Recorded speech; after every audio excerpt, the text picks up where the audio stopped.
আল্লাহ তাআলা বলেছেন আত্মহত্যা করবে না, হারাম। যে ব্যক্তি আত্মহত্যা করে তার জানাজা কোন আলেম তার জানাজা পড়াবে না। সামান্য সলিমুদ্দি কসিমুদ্দি জাতীয় কয়েকজন লোক যাবে আর একটা মুয়াজ্জিন জানাজা পড়ায় কবরে ধুয়ে দেবে। বড় জানাজা হবে না, বড় আলেম জানাজা পড়াবে না, যেহেতু সে জাহান্নামে যাবে।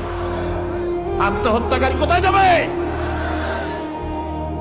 কিন্তু এই যুবক পোলাপানগুলি ওরা তো বোঝে নাই, ওদেরকে বুঝানো হইছে যে তোমরা যদি এই কামটা করো একেবারে বেহেশত তো যাবাই, মরার সাথে সাথে আল্লাহর সামনে গিয়ে হাজির হয়ে যাবে।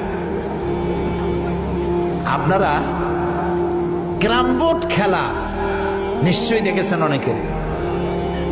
আর ভাই কইতে লজ্জা কি, আমিও তো খেলছি ছোটবেলায় ক্যারাম বোর্ড খেলা। এটা কি কোনো গুনাহ নাকি? আমিও খেলছি। ক্যারাম বোর্ড খেলাটা কি? বোর্ডের উপরে কতগুলি এরকমের গুটি থাকে, একটা থাকে লাল, ঠিক না? এখন বোর্ডের উপরে এই গুটিটা আমি মারতেছি, সামনে আর একটা গুটি, কিন্তু সামনের গুটিটা আমার মূল টার্গেট না। এই গুটিকে ওটাকে হিট করবে, সে ধাক্কা খাইয়া মারবে লালটাকে, লালটা পড়ে যাবে পকেটে।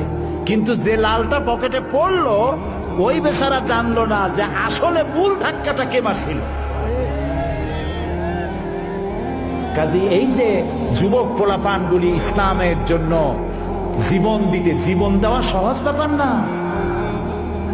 কত বড় নেশা, পাগল বানায় এদেরকে। মরবার জন্য এসেছে, মরবে সে। একজনে নাকি মোষ খুব বড় ছিল, হাত দিয়ে মোষ এরকম উঁচা করিয়া তারপরে মদ খাইতেছে বহুত কষ্ট করে। তারপরে লোকেরা বললো, তো তুমি এত কষ্ট করে মদ খাইতেছো কেন, হাত দিয়ে মোষ এত উঁচা করিয়া? কয় যে ওলামাদের কাছে শুনেছি কিছু পান করার সময় মোষ ভিজলে তা নাকি মকরু হয়। ও খাইতেছে কিন্তু মকরুর ভয় করতেছে।